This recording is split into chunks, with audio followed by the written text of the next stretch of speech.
My name is Artisha Hunter, Senior Education Associate at BPI. And we are going to just introduce you. If you could share your name and your connection to the Ottgale community or multiple connections to the community.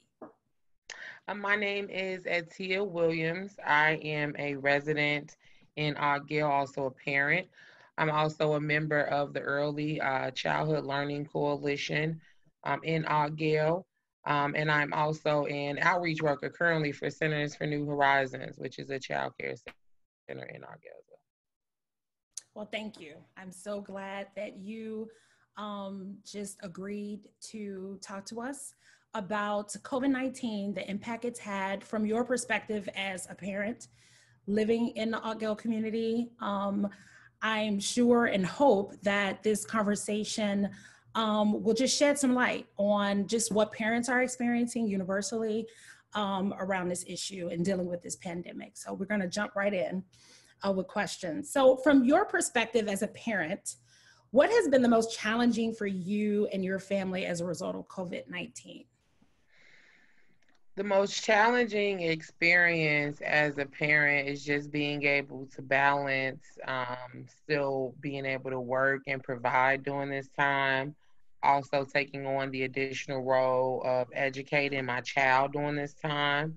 It is not clear when the children are in school how helpful it is to have them, and to have those teachers there to care for them. So I think the most challenging part is just being able to prioritize everything. Okay. How are your children adjusting to having school at home during the quarantine? For the beginning of it was enjoyable because it was like, hey, vacation, and the longer the stay home order goes on, it's starting to get a little bit more nerve wracking. I am blessed with my children's school. I do want to highlight that, especially in the Ottgale community. My children attend Lloyd Bond, the charter school there. They're in second and third grade. Their teachers are very active. So they have a regular school day that happens. So it's not a huge adjustment. It's just like being in computer class all day for my kids. Yeah. Um, have they expressed to you any concerns or feelings about COVID-19 and just quarantine? Like, what are their thoughts? What are they experiencing right now? Absolutely. Absolutely. They've expressed a lot of concern, especially just with being in the house. Nice days, they want to go outside and play, and I just have to explain to them why they cannot. How has COVID personally impacted you? We talked a little bit about the kids and the family, but personally, how has it impacted you? Well, it's a huge change. Doing my work from home, I'm a person that's used to being out in the community, kind of face to face, talking to people. So that's a huge change just on a day to day basis. On a more personal note, I do have a couple of family members who have contracted it. I had an uncle from Detroit who actually passed from it. I'm sorry. So on many levels, it's personally impacted my family. It just impacted my day to day living. So, it's a struggle, but we're making it through. So sorry to hear about your loss.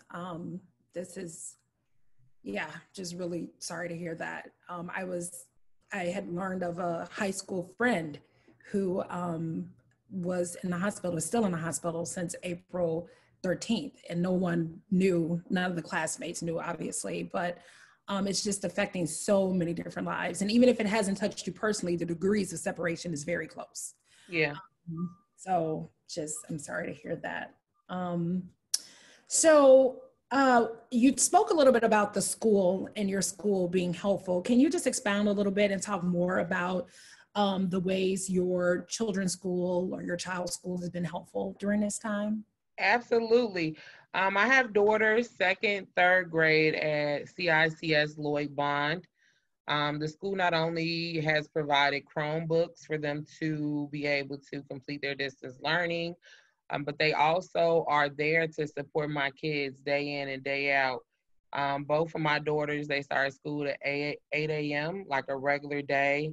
The teachers are there, they're active, even when we're in our living room, I'm working from home, they're at school, just to hear how their teachers are communicating and happy to be there and just trying to make things as normal as possible, as normal as it could be during this time.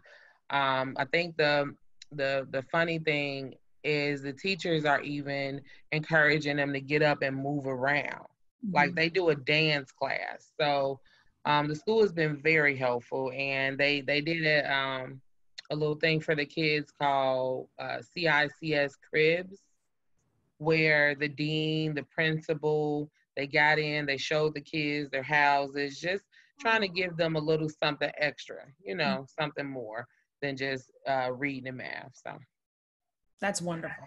And it sounds like you've set up a great routine for them. That's one of the things that I keep hearing during this time, that a routine is really important. So it is. That's great. That's great. So outside of school support, are there other services or programs that's been helpful to you and your family? Yes, actually. I received a gift card from Illinois Action for Children. So that definitely helped with just cleaning supplies and personal protective equipment. It was kind of hard to get masks. I have a lot of kids, so even companies that are like assisting low income families with personal protective equipment, they may give you 1 or 2 masks. I have 4 children, so that's not really helpful. So I was able just to get additional personal protective equipment, like cleaning supplies. Other than that, it's really surprising that a lot of companies are not more supportive, outside of like CPS, because I do have children in my family. Well, that's a lead up to the next question, which was, what supports and services do you think have fallen short to assist and provide support to families during this time? Well, I'm not going to say falling short, but I will say, they're doing what they can. Sure. I feel like I'm blessed that I may not need as many services as some of our other families. So it's not like I'm exactly reaching out for them. Sure. So I don't want to say, falling short. The one service I would say I would expect to be more prevalent or even reach out more, would be like the clinics. Because although we're getting, I'm getting a lot of calls and texts from like social service companies and the schools, the teachers. This is a pandemic. This is about, what if my kid gets sick or what if I'm sick? So I would just expect maybe a call from the doctor or, reaching out from, that level of support. Okay. As you think about equity and fairness in education, what has this experience brought to light that may not have been apparent or as visible before? And maybe your experience is fine, but is there anything that may have not been visible but is now visible because of this pandemic? Well, I'm not going to say it wasn't visible because it was, it was pretty much there. Some schools are better funded than others. Sure. It's not a secret. So it was visible then and it's visible now, As I stated, my kids were fortunate enough to be able to receive Chromebooks from their school, but a lot of kids were not. And just even timing, the kids have been out of school a month, almost a month before they even received any type of support services around those Chromebooks or tablets or, even getting that stuff. The kids have been out of school a while and already missing educational things. And then CPS did supply like packets online, but even having a computer or a printer to be able to print those packets out, so those are things that are, pretty much were clear before the pandemic and are just, even more clearer afterwards. I do just want to say that the way CPS responded to underprivileged communities was really good. I really and truly applaud the way that they did respond and to make sure that, eventually those communities were able to get what they needed as well. Mm-hmm. Where are you able to get information regarding COVID-19 that you can rely on and trust? Well, there are a lot of sources. Honestly, there is a chicago.org website that I go to. It's pretty much posted everywhere. There's like a 311 number you can call, and the chicago.org website is where I'm getting most information. Good. From a parent perspective, what are some changes you've had to make? And you shared a little bit about this, but what are some changes you've had to make as a result of COVID-19? My schedule. That's one of the biggest changes. Of course, just getting the kids on the schedule. Being a teacher, that's a huge one. I once again applaud these teachers. Just being able to maintain that and helping the kids with their work all day. As a parent, also just finding ways to still be able to get that me time in.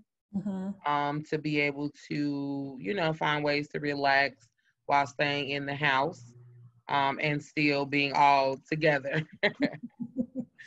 Yeah. You have to be really creative during this time. Absolutely.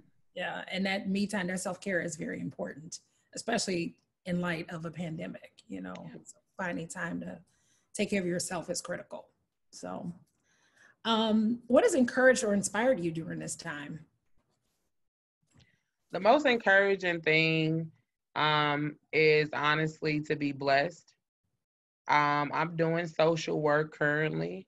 So to see the struggle of other people, it really not only encourages me to be thankful for what I have, but to also go out and just make sure that I'm helping other people, because it's not as easy, and it's really hard out here. And there are people who not only cannot feed themselves, or, just they can't protect themselves, and so if anything, that just encourages me more to help. Finally, is there anything else you would like to share or add that we had not talked about, but that you would like to share regarding COVID-19, its impact, your perspective as a parent, just anything? It definitely opens up to just being more self-contained with COVID-19. A lot of things we depend on that we don't have to. Everything from being able to grow fruits at home. A lot of my kids' masks, because I was having an issue being able to either go out and buy them, or I had to wait for an order to come in. I learned how to make them. So just being able to be more dependent on self and do things at home. I think after this pandemic, I'm definitely going to continue to have a veggie garden at home. Oh, nice. So stuff like that. Mm-hmm. Mm-hmm. I'm sure that for many of us, it's teaching us to be resourceful and to Absolutely. Think of that, we typically can't go about our lives the way we once were doing. So we have to be creative. We have to be, just innovative during this time when we just don't have access to the things as readily as we did before. So, well, thank you so much, Tia, for taking the time to speak with us. And on behalf of BPI, we hope that you continue to be well, your children be well. And again, thanks again for just sharing your perspective as a parent in Altgeld community regarding COVID-19. Absolutely. Thank you. And thank you for having me. This was fun.